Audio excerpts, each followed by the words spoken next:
Probably one of the greatest violinists. With us, if you know the songs, and even if you don't, you'll figure it out pretty quickly. So, first of all, I'd like to thank the people who arranged this, mainly the Mar the Aser of Chaim Menachem Kramer, who put the H in front of Uman and turned it into human. And also to Gildash and to Tzvi Kramer, who did so much work to set all this learning up. And all of you who came and been learning with us and putting your good energy in. And so I want to make a little hakdama, is that I've just finished writing the fourth Breslov songbook, volume 4, which is a collection of songs that are not for any particular event. The first 3 books are Shabbos. The first one is Leil Shabbos, Azamar B'Shvachim. Second one is Day of Shabbos, Azamar Asada L'Sudasa. And the third one is Motzi Shabbos, B'Motzei Yom Menucha. And they're available. Those 3 are already out. And we have a few copies here if anybody wants them. And God willing, this one will be hopefully out in the next month or so, and will be available on Amazon. And we're going to call it Ashreinu, because it includes all the songs that are on the disc that we made called Ashreinu, and then there's another one called Pliya, and then there's another one called Kotvei Boker. And then there's another one which is yet to come. No, that's Shabbos. This is not Shabbos. Then we have an what was I? We're going to add to those 3 discs one more, which hopefully will become a disc at some point, with 20 other Breslov and Nigunim that have never been published before. And I have a sample if anybody wants to look at it afterwards. But so we're going to feature some of the songs that are in this new book, and particularly, I hope so.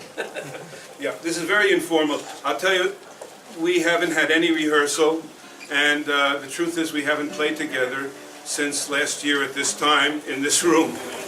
So we're going to need your help. But what I wanted to say is that when you go usually to a place to daven where they're partial to Breslov, so on Leil Shabbos they will sing a L'cha Doidi, which is already very, very popular and very famous. Everybody knows that. Maybe we should start with that. Yeah, we'll start with that, because everybody knows it, and you're welcome to sing with us.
nigun.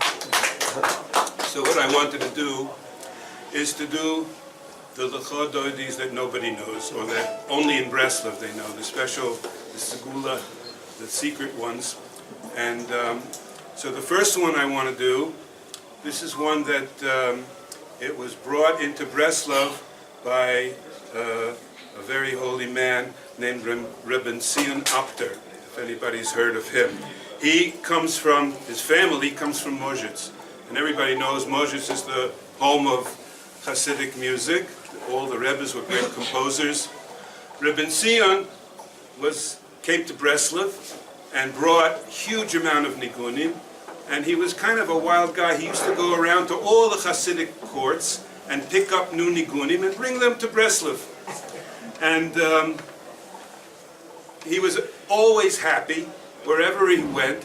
He was known in Eretz Yisrael all over. He was very mefusam. In fact, he even he used to get on the radio on Motzi Shabbos. They had programs where they would play Israeli music, and they invited him anytime he was in town, so he would come to the studio in Yerushalayim and sing some songs and tell some stories, and he was a very special man. So this particular nigun that we're going to do is a lechododi that he brought into Breslov with a lot of simcha from Poland, and it caught on right away, and people started singing it. I just have to say one little story about BenZion Abder, which I heard. I don't know if anybody knows.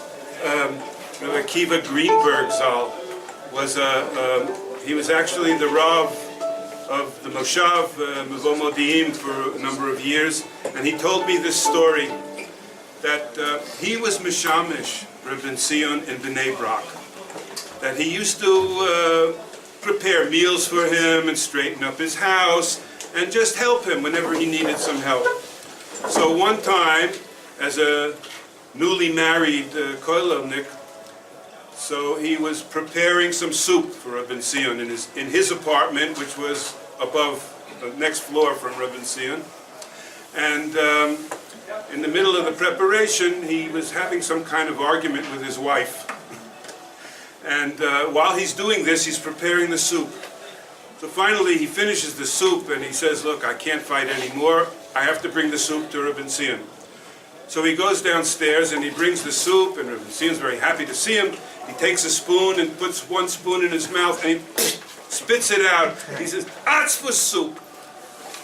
He immediately tasted that the guy was having an argument before, and he wouldn't eat it. He refused to eat the soup until he made a new soup with simcha. And this is BenZion Abder. And this is the lechodoidi that he brought. Give me a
probably you know that in Breslov, they usually have at least two nigunim for the whole of the Chodoidi.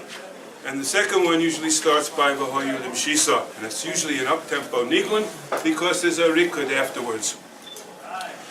I had the great privilege of being several times by Reb Nachman Bushtin Zal in Katamon. If anybody was there and you know, there are times when Reb Nachman would sing a different nigun for each verse of the Chodoidi. Not just two. There were really one for each verse. And he was like the secretary of the treasury of Breslov and Nigunim. He had a collection of Nigunim like nobody else. And so this one is one that I learned from him, and this is from the V'hoyu Limshisa.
This is one that comes from Uman.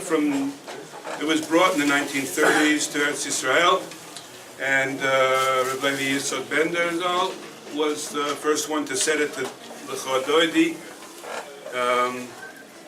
Let's sing it. Give me a D1.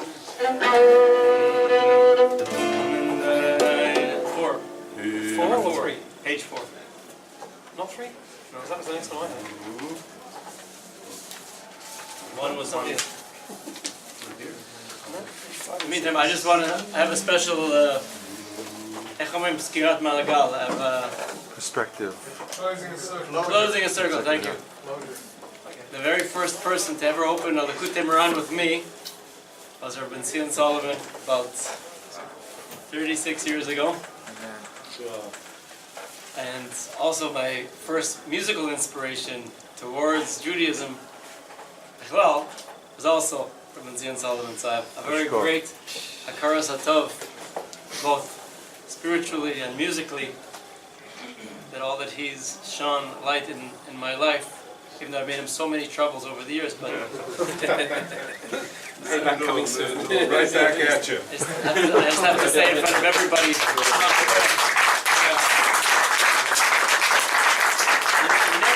to do for a guy just sitting and opening the kutim around with him, or just doing whatever it is that you do, whatever your profession is, like what he's done for me.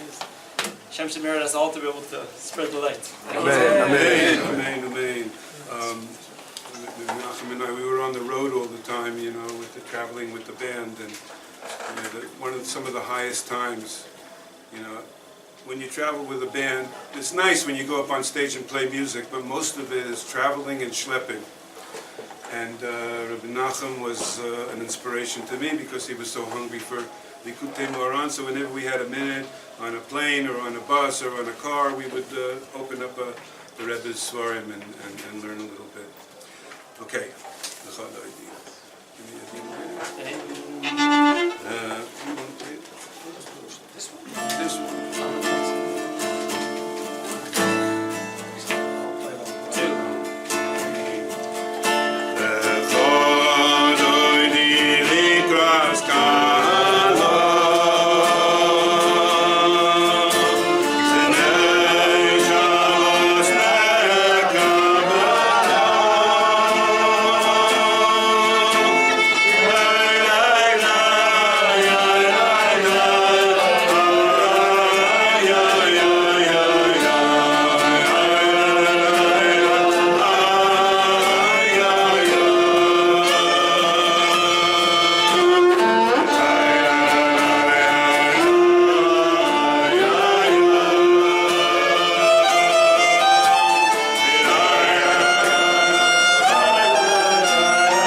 another one that comes from Uman.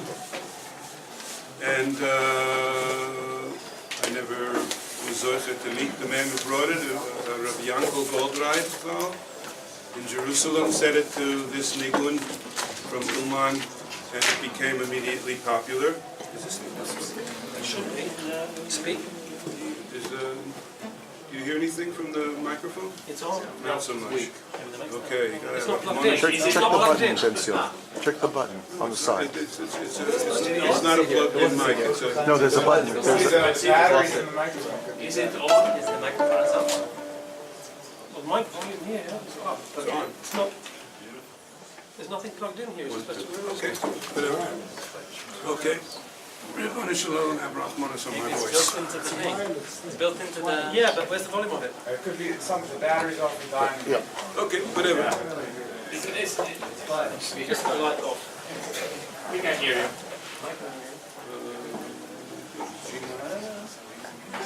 this. Yeah.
Okay, so the next one. 1, 2, 3.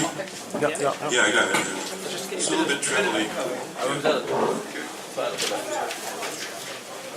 Okay, so the next one, if you've heard it, maybe you know the story, was that around in the early 20th century, there was a very large Breslov community in Poland. And on Rosh Hashanah, so everybody would, of course, come to Uman. But then broke out the First World War, and they closed the border, and it was impossible. I mean, you risked your life to even go near the border. And so the Breslov Hasidim were left stranded in Poland. There was no way to get to Uman, and they didn't know what to do. They had to find a place, and quickly, for Rosh Hashanah. So somebody suggested, there's a beautiful yeshiva in Lublin, the yeshiva of Rav Meir Shapiro of Lublin. I'm sure you've heard of him. He was, first of all, the one who founded the Daf Yomi, and also he had a yeshiva which was one of the best yeshivas ever. And in fact, Rav Shlomo told me that before the Second World War, Rav Meir Shapiro used to come. He was a Ben Bayis by then. He would come to Germany to raise money, and he would stay by Rav Shlomo's father, Naftali Karlbach. And so Shlomo a little bit grew up on his lap.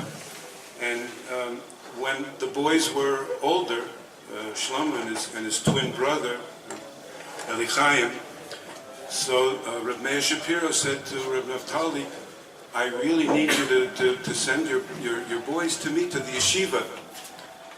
And this was now 1938. And so Rav Naftali thought about it, and he said, I have a feeling that it's important that I keep my boys with me right close by. And he didn't send them to yeshiva. And the story, as everybody knows, was that Yimach Shemon, they came in there and they mamish slaughtered everybody in the yeshiva. And the Ribbon Shalom had Rachmanis, and he took Rav Meir Shapiro out of the world before this happened, so he didn't see it. Anyway, so the Breslov Hasidim during World War I were looking for a place for Rosh Hashanah, and somebody suggested the yeshiva of Rav Meir Shapiro of Lublin. It was the first modern yeshiva, where the Bochurim actually slept in beds and had meals, real meals. And it was a modern design building. It was a very beautiful place. But, of course, the Bochurim went home for Rosh Hashanah. So they approached Rav Meir Shapiro and they asked if it would be possible. And he said, what a shidduch. He says, here I am, a Rosh Yeshiva with no Talmidim, and here are you, Hasidim without a Rebbe.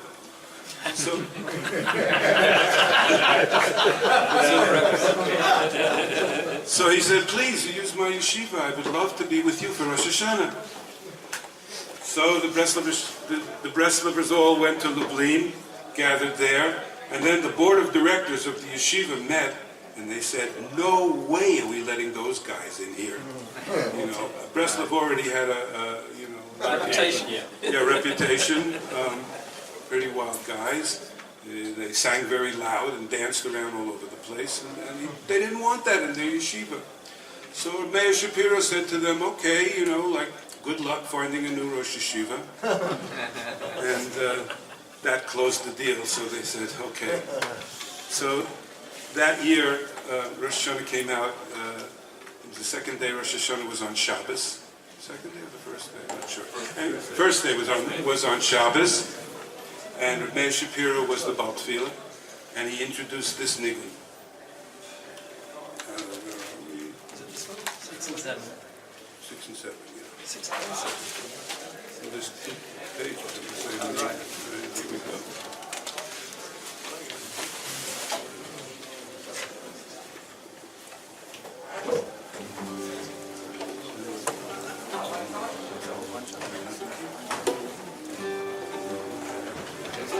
Okay, let's just sing it first.